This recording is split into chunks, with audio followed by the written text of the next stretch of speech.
नमस्कार, आंकड़े बारे फैसला आपका में आप सभी का स्वागत है। मैं हूं मनोज मनु। दिल्ली शराब नीति मामले में मंगलवार को अरविंद केजरीवाल की अंतरिम जमानत पर फैसला सुनाए बिना सुप्रीम कोर्ट की बेंच उठ गई।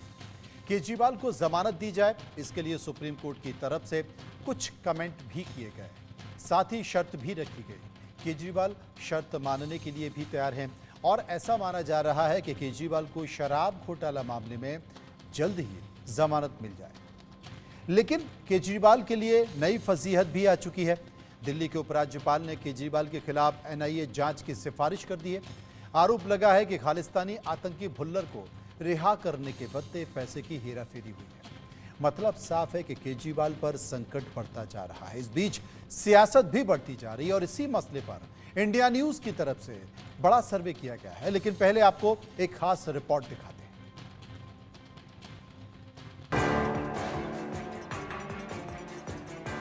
हिलने लगा केजरीवाल का किला, बढ़ती जा रही मुश्किलों की फहरिस्त। ईडी सीबीआई के बाद अब एनआईए का शिकंजा, बेल मिलने में भी अब हो रहा खेला। आम आदमी पार्टी कह रही है कि केजरीवाल को फंसाया जा रहा है। सरकार कह रही है गुनाहों की फहरिस्त लंबी है तो सजा जरूर मिलेगी। वहीं दुनिया देख रही है कि केजरीवाल वाकई में फंस चुके हैं। जमानत मिलने की आस थी, लेकिन बिना फैसले की सुनवाई ही कोर्ट में खत्म हो गई। जमानत देना माननीय अदालत के विजडम पर निर्भर करता है। माननीय अदालत यह देखती है कि क्या क्या सबूत इस केस में जो एक्यूज्ड है उसके खिलाफ है, किस तरह से एक्यूज्ड का रोल आइडेंटिफाई हुआ है, क्या इन फ्यूचर अगर जमानत दे देते हैं तो कोई ऐसा तो नहीं एविडेंस जो है वो उसको डिस्ट्रॉय करेंगे।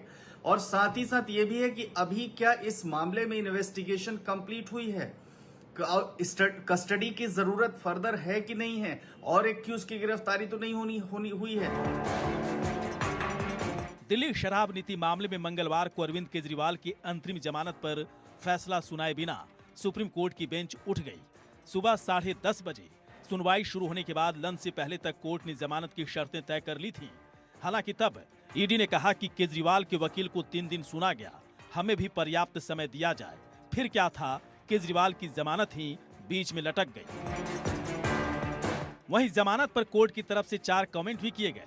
केजरीवाल कोई आदतन अपराधी नहीं है, ऐसा सुप्रीम कोर्ट की तरफ से कहा गया। वो दिल्ली के चुने हुए मुख्यमंत्री हैं। चुनाव नहीं होता तो जमानत का सवाल भी नहीं होता। चुनाव 5 साल में सिर्फ एक बार होते हैं। वैसे जमानत मिलेगी भी तो शर्त सहित, और जमानत के लिए केजरीवाल को भी शर्त मंजूर है। जमानत के लिए सुप्रीम कोर्ट की तरफ से शर्त रखी गई। अगर जमानत दी जाती है तो केजरीवाल सरकारी काम में दखल नहीं देंगे, वे अपने आधिकारिक कार्य नहीं करेंगे। ऐसा हुआ तो हितों का टकराव पैदा होगा और हम ये नहीं चाहते।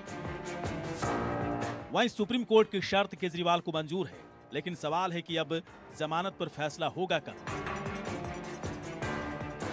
केजरीवाल ने शर्त मान ली है और कहा कि किसी फाइल पर साइन नहीं करेंगे।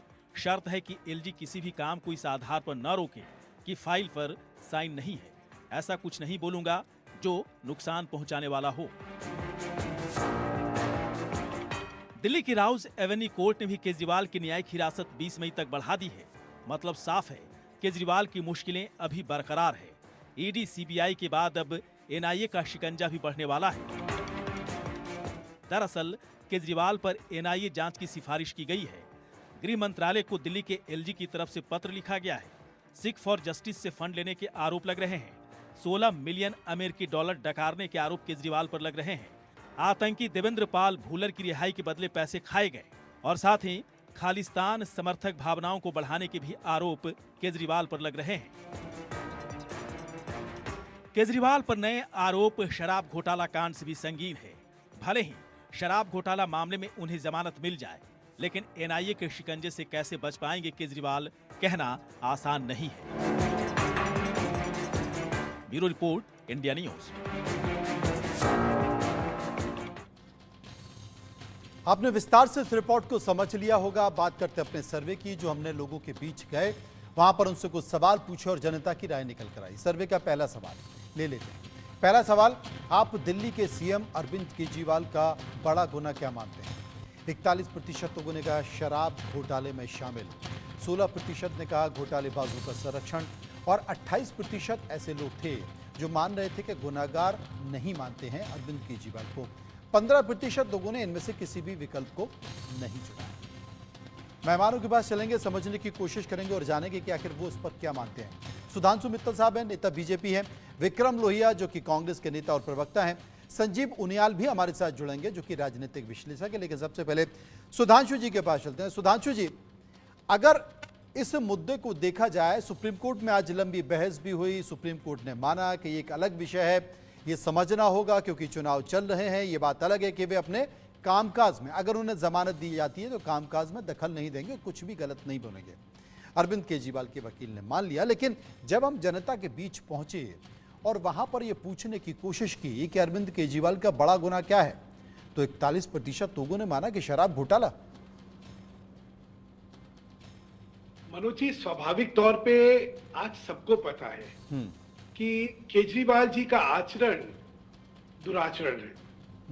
आज सबको मालूम है कि भ्रष्टाचार की पराकाष्ठा दिल्ली में कैसी हो गई है आम आदमी पार्टी की सरकार में। सबको मालूम है कि केजरीवाल जी कहते कुछ और हैं और करते कुछ और हैं और वो भ्रष्टाचार में लिप्त है। देखिए, पहले वो क्या कहते थे कि अगर इल्जाम भी लग जाए तो जो है इस्तीफे होने चाहिए। यहां तो आप जेल में बैठे हुए तब इस्तीफे नहीं दे रहे।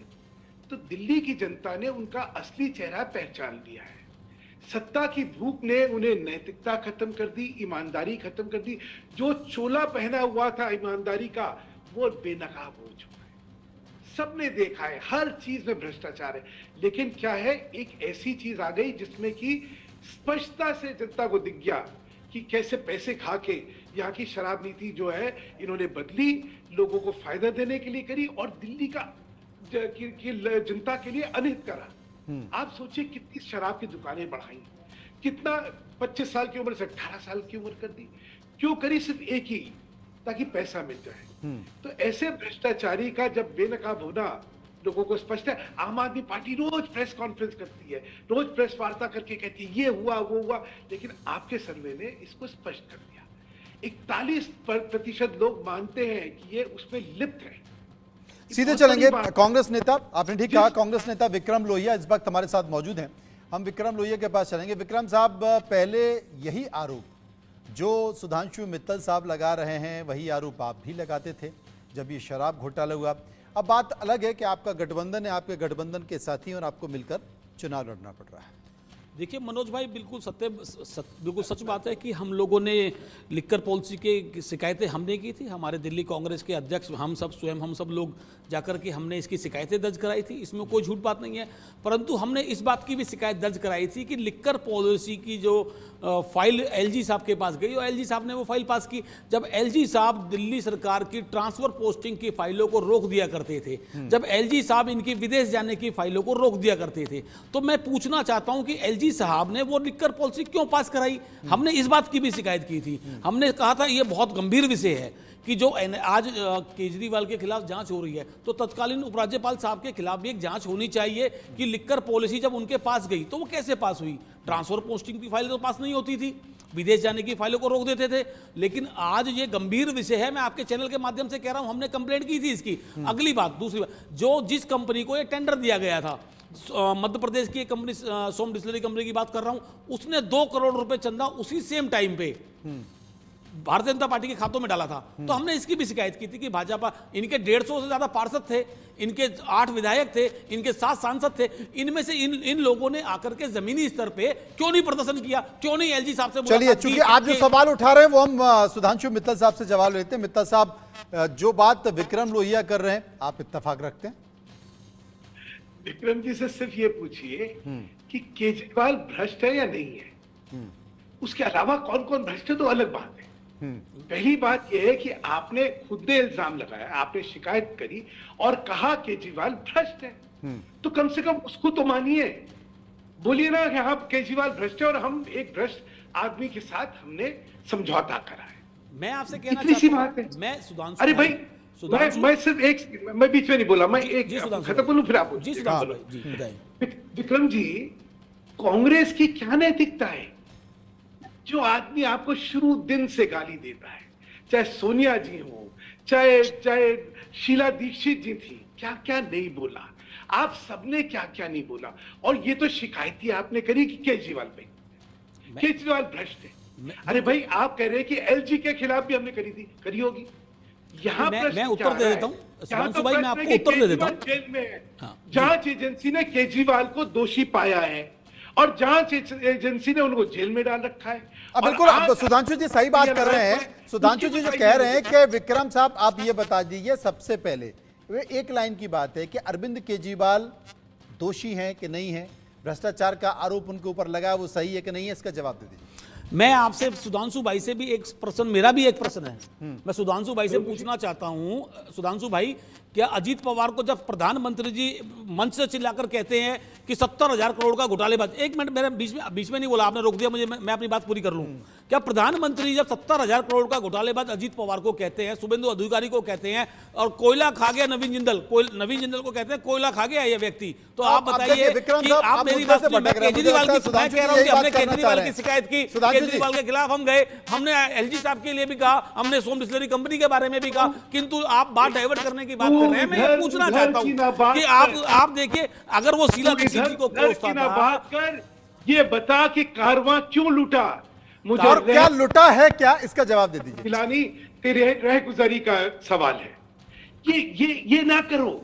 किसने और क्या, आज प्रश्न सिर्फ केजरीवाल की बात मैं आपसे पूछना चाहता हूं कि प्रधानमंत्री जी भ्रष्टाचार को समाप्त करने आए थे, प्रधानमंत्री जी ने खुद ही लोगों को अपनी गोद में बिठा करके उप मुख्यमंत्री बना दिया, मुख्यमंत्री बना दिया। मैं ये पूछना चाहता हूं सुधांशु भाई, मेरी बात का आप भी सीधा सीधा जवाब दीजिए, मैं आपसे रिक्वेस्ट कर रहा हूं कि प्रधानमंत्री जी ने जिस चीज को भ्रष्टाचार विक्रम साहब, देखिए ये बड़े मुद्दे हो जाएंगे और इस पर हम कभी और भी बात कर सकते हैं, इस पर हम कभी और भी बात कर सकते हैं। लेकिन जो सर्वे है हमारा, वो सर्वे केजरीवाल पर है, और केजरीवाल पर जो सर्वे है उसका सवाल हमारे सामने है, उसका जवाब दे दीजिए, जिसका जिक्र सुधांशु मित्तल कर रहे हैं। दोबारा बोलिए। सवाल वो ये कह रहे हैं कि केजरीवाल इसके लिए जिम्मेदार हैं कि नहीं, भ्रष्ट हैं कि नहीं, इसका जवाब दे दीजिए। ये तो कोर्ट तय करेगा भ्रष्टाचारी है नहीं। हमें कोई चीज गलत लगी, हमने शिकायत की, हमने उपराज्यपाल साहब की भी शिकायत की, हमने कहा कि उपराज्यपाल साहब ने ये लिखकर, चलिए सर्वे का दूसरा सवाल ले लेते हैं। कोर्ट निर्णय लेगा, विक्रम लोहिया का निर्णय चलना है, तो मैं कह रहा हूं प्रधानमंत्री जी से विक्रम भाई, सर्वे का दूसरा सवाल, सर्वे का दूसरा सवाल ले लेते हैं। सर्वे का दूसरा सवाल है जी, एक और बस विक्रम जी से ये पूछ लीजिए कि ये तो नहीं कहते ना कि वो निर्दोष है, आज पुलिस ने उनको जेल में डाल रखा है, तो आप कम से कम विक्रम जी ये तो नहीं कहते ना वो निर्दोष है, क्योंकि आप भी शिकायत करी है, तो आप बोलिए वो निर्दोष है या नहीं है। हम पीछे नहीं हट रहे, हमने कहा हमने शिकायत की, लेकिन शिकायत करने के बाद सुधांशु भाई जब शिकायत हमने की, हमने आपको पता है एलजी साहब की शिकायत की, अब हम आपसे कह रहे हैं कि ये तो कोर्ट का निर्णय है, आपने शिकायत इसीलिए तो करी वो दोषी है।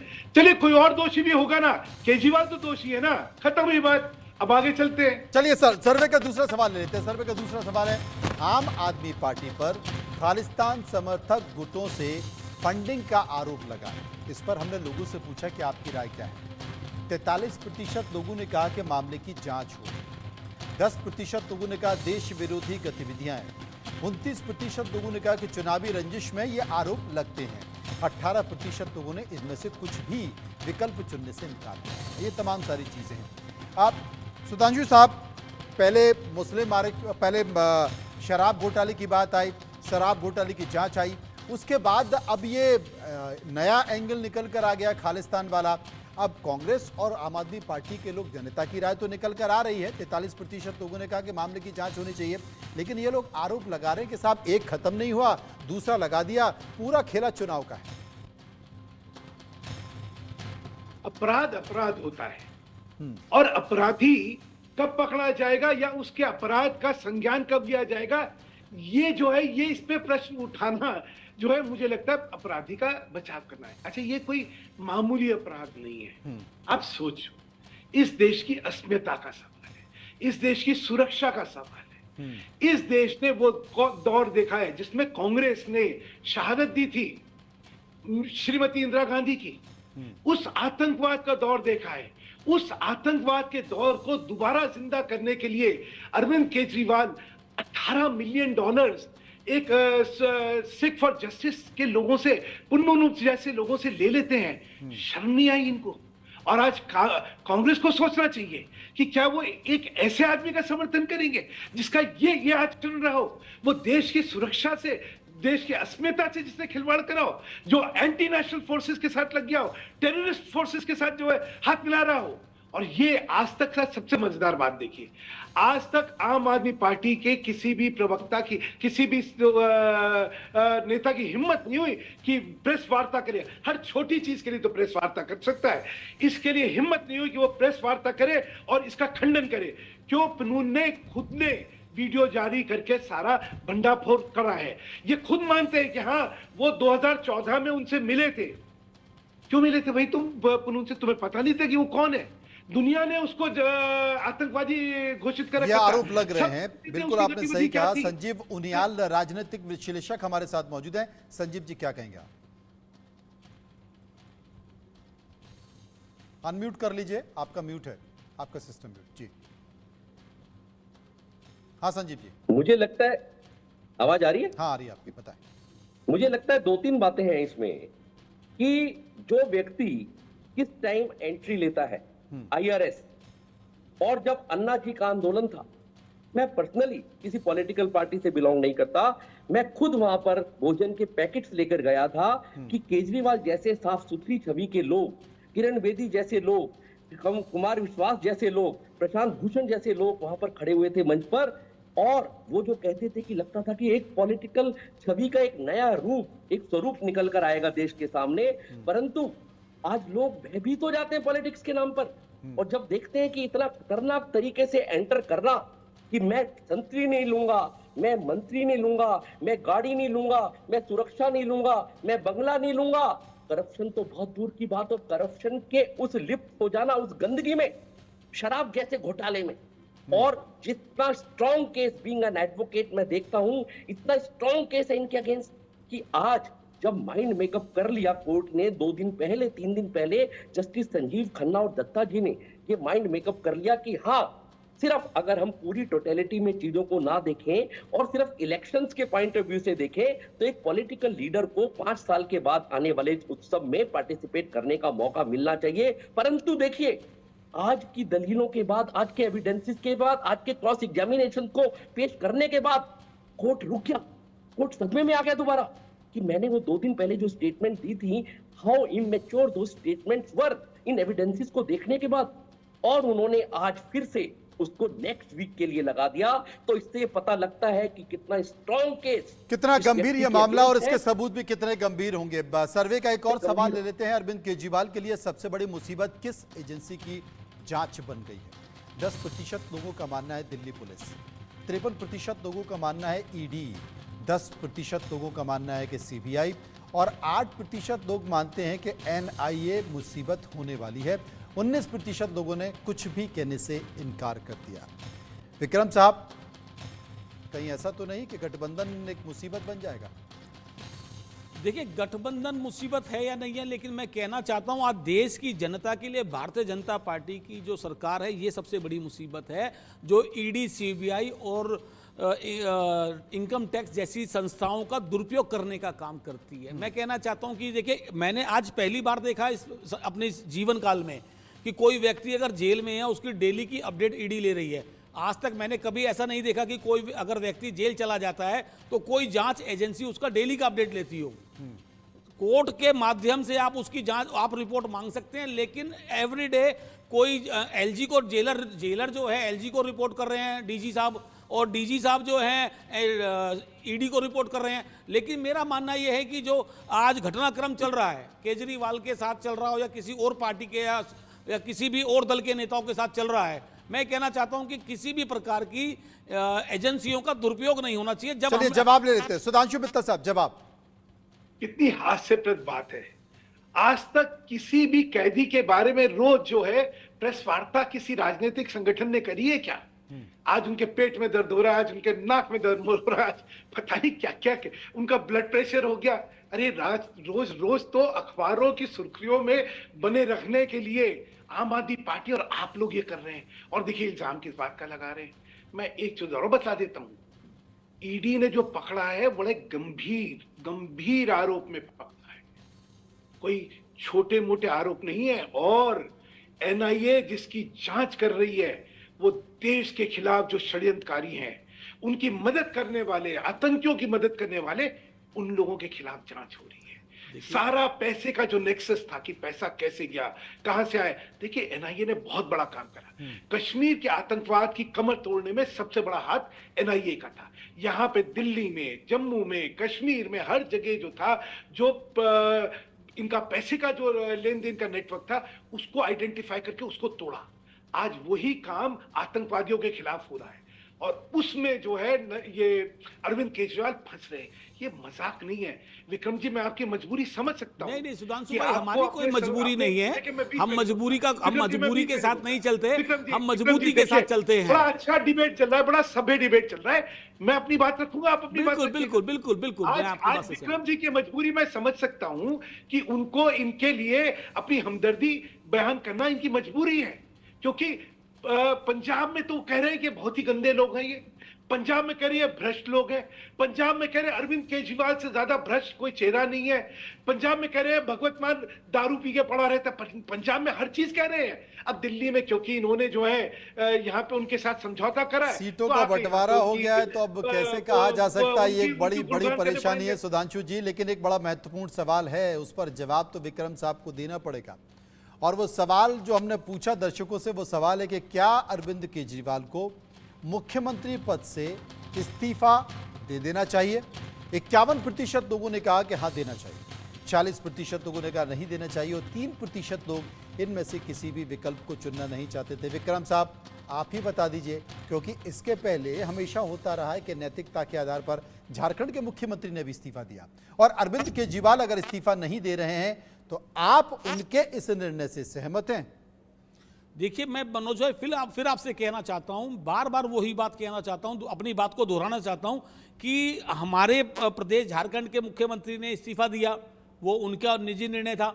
ये केजरीवाल जी का निजी निर्णय है, वो इस्तीफा देना चाहें दे, ना देना चाहें उनकी मर्जी है। हम उन्हें इस्तीफा देने के लिए कह सकते हैं, ना उन्हें हम इस्तीफा ना देने के लिए बोलेंगे कि आप दो ना दो। हमारा पार्टी का कोई उससे लेना देना नहीं है। अपना इस्तीफा देना ये आम आदमी पार्टी का निर्णय है, वो आज चाहे इस्तीफा दें, हमें कोई इस बात से आपत्ति नहीं है। सुधांशु और जी, इस्तीफा उन्होंने ना साफ दें, कर दिया, वो भी हमारा कोई आपत्ति लेना नहीं है। देना नहीं है, वो हमें उनका कोई फैसला आपत्ति नहीं है, वो इस्तीफा दें या ना दें, ये उनका निजी फैसला है।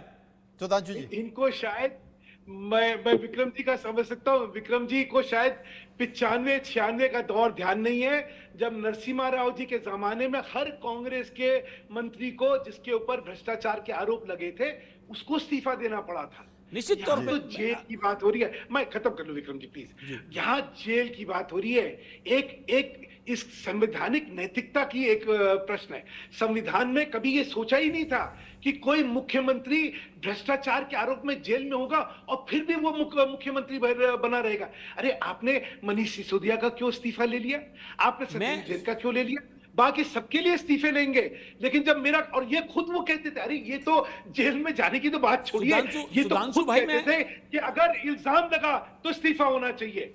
सुधांशु भाई, इसी बात में एक बात आपसे कहना चाहता हूं कि क्या मणिपुर के मुख्यमंत्री का इस्तीफा नहीं होना चाहिए था?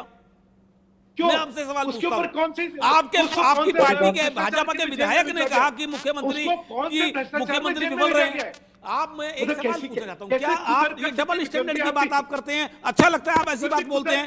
आप बताइए, मैं आपसे पूछना चाहता हूं, क्या मणिपुर के मुख्यमंत्री को इस्तीफा देना चाहिए था, नहीं देना चाहिए? जनता आपकी बात नहीं मानती है, इसीलिए मैंने आपसे सवाल किया, सबको में बात नहीं करते। मैंने आपसे सवाल किया, क्या मणिपुर के मुख्यमंत्री को इस्तीफा देना चाहिए था या नहीं देना चाहिए था? वो जेल में है क्या? मैं, आप जेल में नहीं, नैतिकता की बात कर रहे हैं ना आप? आपने अभी कहा झारखंड के मुख्यमंत्री ने नैतिकता के आधार पे दे दिया, क्या नैतिकता के आधार पे मणिपुर के मुख्यमंत्री को इस्तीफा देना चाहिए था या नहीं चाहिए था? देखिए सुधांशु भाई देखिए, मैं आपसे, आप बड़े भाई हैं, मैं आपसे छोटी बात पूछ रहा हूँ। नहीं, लेकिन विक्रम भाई, लॉ एंड ऑर्डर नहीं, विक्रम भाई, लॉ एंड ऑर्डर और भ्रष्टाचार के गंभीर आरोप लगना, जेल जाना, दोनों में अंतर। एक सवाल और ले लूं, अंतिम सवाल उसके बाद मैं आपके पास आऊंगा। सर्वे का अंतिम सवाल है, आप जिस पर चर्चा कर रहे हैं उसी से जुड़ा हुआ है। सवाल यह है कि क्या आप आज भी, ये हमने जनता से पूछा कि क्या आप आज भी मानते हैं कि अरविंद केजरीवाल और आम आदमी पार्टी कट्टर ईमानदार है?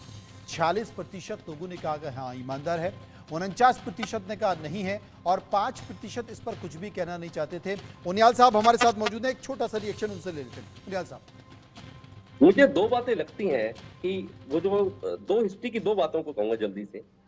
ताशकंद में रेल एक्सीडेंट होता है, लाल बहादुर शास्त्री 15 मिनट के अंदर इस्तीफा दे देते हैं। और आज भी कोर्ट ने बोला, जस्टिस संजीव खन्ना ने बोला कि अगर बेल कंडीशंस में आपको अगर हम बेल देते हैं प्रिज्यूमेबली, तो उस कंडीशन में आप किसी फाइल पर साइन नहीं करेंगे। इसका मतलब क्या है कि आपको हिंट दिया, a word is enough for a wise man, कि आपको इस्तीफा देना पड़ेगा। आप एडमिनिस्ट्रेटिव साइन नहीं कर पाएंगे, आप कोई डिसाइसिव स्टेट में नहीं रह पाएंगे, सिर्फ कंपेनिंग कर पाएंगे। तो ये दो उदाहरण अपने आप में बताते हैं कि इतनी तेज चांटा जो लॉ ऑफ द लैंड आपके चेहरे पर मारता है, और लाल बहादुर शास्त्री का एग्जाम्पल जो कि इन्हीं के कद के थे, इन्हीं की विक्रम साहब के थे। जवाब दे दीजिए, विक्रम साहब जवाब दे दीजिए, उसके बाद मैं सुधांशु मैं जी को निश्चित बताऊं। तौर पे अगर लाल बहादुर शास्त्री जी ने इस्तीफा दिया था तो क्या अश्वनी वैष्णव साहब ने इस्तीफा दिया था? भाई साहब मैं पूछना चाहता हूं आपसे, पुलवामा जैसी घटना हो जाती है, देश के रक्षा मंत्री ने इस्तीफा दिया था, आप 400 सीट तो बताते हैं कि यहां से आएंगी, 400 किलो आरडीएक्स कहां से आए आज तक बताया गया देश को? देश पूछना चाहता है, आज पूछता है भारत कि 400 किलो आरडीएक्स कहां से आया, 400 सीट कहां से आ रही है, हमें बता रहे हैं। अश्वनी वैष्णव के टाइम में रेल दुर्घटनाएं हो जाती है। वो जवाब शायद अश्वनी सुधांशु जी दे रहे हैं, सुधांशु जी दे दीजिए। एक सेकंड संजीव जी आप बोल लीजिए, फिर मैं बोल लूंगा। नहीं आप बोल दीजिए, बोल दीजिए। मुखर अस्ति इति वक्तव्यम, चाणक्य ने कहा है मुख दे रखा है कुछ भी बोल दो। तो आप कॉमन प्लेटफॉर्म पर कंपैरिजन कर पाएंगे। ताशकंद के लाल बहादुर शास्त्री का रिजाइन और आज के जस्टिस संजीव खन्ना का ये कहना कि आपको बिना साइन के, बिना किसी भी आप डिसीजन के, आपको एज ए प्राइम आपको बाहर जो है बेल आपको बेल मिलेगी इन दो कंडीशंस पर, ये अपने आप में बताता है। सुधांशु जी जवाब आपको आईना दिखाता है। विक्रम जी, अरविंद केजरीवाल सुधांशु मित्तल जी बिल्कुल ठीक कह रहे हैं। क्या क्या कह के आए थे यहाँ पे? हम एक नई राजनीति लेके आ रहे हैं। ये जो राजनीतिक व्यवस्था है, सड़ी गली राजनीतिक व्यवस्था है। हम राजनीति के अंदर नैतिकता लेके आ रहे हैं, ईमानदारी लेके आ रहे हैं। हम पे इतना भी इल्जाम लगेगा तो हम किसी आदमी को रहने नहीं देंगे। अरे आप क्यों डिफेंड कर रहे हैं भाई? उन्होंने आपको कटघरे में खड़ा करा था, और जिस राजनीति को गाली दे के ये कहा था कि कांग्रेस की राजनीति जो है वो सड़ी गली राजनीति है, आज उसी राजनीति का प्रतिबिंब आप उनका बन के ये कह रहे हैं कि क्योंकि देखिए इसने नहीं करा था तो इसने नहीं करना चाहिए। अरे कैसी बात कर, मैं आपको जवाब दे देता हूं, इसका जवाब मैं आपको दे देता हूं सुधांशु भाई। केजरीवाल राजनीति में क्या कह के आए थे, क्या कह के नहीं आए थे, ये सेकेंडरी बात है। पहले आप बताइए देश के प्रधानमंत्री 2014 में क्या कह के आए थे? 2014 में प्रधानमंत्री जी क्या कह के आए थे? मुझे इसका जवाब दीजिए आप। मैं आपको बताता हूँ, बहुत हुआ नारी पे अत्याचार, अब की बार मोदी सरकार, फिर मोदी जी नारी के अत्याचारियों के साथ होते हैं। बहुत हुआ भ्रष्टाचार, अब की बार मोदी सरकार, और फिर सारे भ्रष्टाचारी मोदी जी के साथ होते हैं। अब ये कहते हैं बॉर्डर पे दिक्कत नहीं है, दिल्ली में बैठी सरकार में दिक्कत है, लेकिन तर्कों पे जो है क्योंकि आतंकवादी हमले उरी, पंपोर, पठानकोट, पुलवामा, पुंछ, आपकी सरकार में आपको बहुत हुई किसानों पे अत्याचार। अब की बार मोदी किसानों की बात, विक्रम भाई राजनीति के लिए इस देश को ठगा। आप छोड़िए, ये कहा कि हम नई राजनीति लेके आ रहे हैं, हम नई नैतिकता लेके आ रहे हैं, आप की बात हो को नहीं बदल सकते। विक्रम जी खुद विक्रम जी, कोई आपके मुंह से ये चीज शोभा नहीं देती है, मतदान कर रही है, इससे ही समाधान होने वाला है। मतदान से ही समाधान है। मतदान तो हो ही रहा है, देश की मतदान तो हो ही रहा है, देने का काम किया जो है भाई। तो मैं जनता ने कहना यहाँ पे भी चाहता हूं बता दिया, आपसे, यहाँ बेईमान प्रधानमंत्री लोग जी हैं। केजरीवाल ने कितना झूठ बोला ये आप पूरी दिल्ली ने देखा, लेकिन प्रधानमंत्री जी ने कितना झूठ बोला 2014 में, जो 14 में गारंटी दे रहे थे आज 24 में वही गारंटी दे रहे हैं। पूरे देश ने देखा। एक बात जो विक्रम उठा रहे हैं या तमाम कांग्रेस के नेता उठाते हैं कि जिन लोगों पर गंभीर भ्रष्टाचार के आरोप लगे हैं उनको आपने अपनी पार्टी में क्यों ले लिया? उनसे बचा जाना चाहिए क्योंकि उनको बैठे बैठाए मौका मिल गया। मनोज जी बड़ी मजेदार बात है, ये तर्क अच्छा है। इसका दूसरा तर्क भी है कि जब उन पे भ्रष्टाचार के आरोप लगे थे तो इन्होंने क्या कहा था? नहीं नहीं नहीं, ये सब ईमानदार हैं, अभी किसी हमने मंच से नहीं कहा था, भ्रष्टाचार नहीं करा। देखिए अभी मैं आपके पीछे नहीं बोला, मुझे बोलने दीजिए। देखिए ये आपकी खुदा दिखाती है, आरोप लगाए। देखिए आपकी क्या ये दिखाती है कि मुझे आप बोलने नहीं आरोप लगाए और प्रधानमंत्री मैं क्या करूं मनोज जी, हम किस तरह का एक बार सुन लीजिए क्या कर रहे हैं, कुछ हम लोग किस तरह की चर्चा करेंगे। तथ्यात्मक बात कर रहे हैं। हाँ बताइए सुधांशु जी। देखिए ये मैं अपनी बात रखूं या अपनी बात रखूं? हाँ आप अपनी बात। भाई तब तो यही कहते थे कि ये लोग नहीं ईमानदार हैं, जब तक आपके साथ थे तो ईमानदार थे, इधर आ गए तो भ्रष्टाचारी हो गए। जो आप मेरे पे उंगली उठा रहे हैं, मैं तो आपसे पूछ रहा हूं भाई, वो ईमानदार थे या नहीं थे जिस समय आपने उनको ईमानदारी का सर्टिफिकेट दिया था? अगर वो ईमानदारी थे तो अब वो भ्रष्टाचारी कैसे हो गए? पहले तर्क जो है, तर्कों के दोनों पक्ष होते हैं, कभी एक तरफ का पक्ष नहीं होता, इसलिए तर्क देने से पहले सोचिए। देखिए, यहाँ सुधांशु भाई, केजरीवाल का अब प्रश्न मैंने आ रहा है। आपसे एक बड़ी यहाँ इंपॉर्टेंट पे बात कही है कोई- कि मामला कोई- न्यायालय में है। मनोज विक्रांत अगर साहब, वीरवार आपने को कह दिया भी- मामला न्यायालय में है, हमारा और निर्णय इससे भी नहीं एक है। बड़ा विषय है। कौन ईमानदार है, कौन इससे ईमानदार है, भी एक सरकार बड़ा विषय है। कोर्ट तय करेगी। विक्रम भाई, इससे भी एक बड़ा विषय है और वो आज का विषय है, आज की चुनावी रैलियों में चल रहा है, और वो विषय है मुस्लिम आरक्षण का। उस पर भी बहस करेंगे, उस पर भी चर्चा करेंगे, सवाल पूछेंगे, जनता की राय दिखाएंगे। देखिए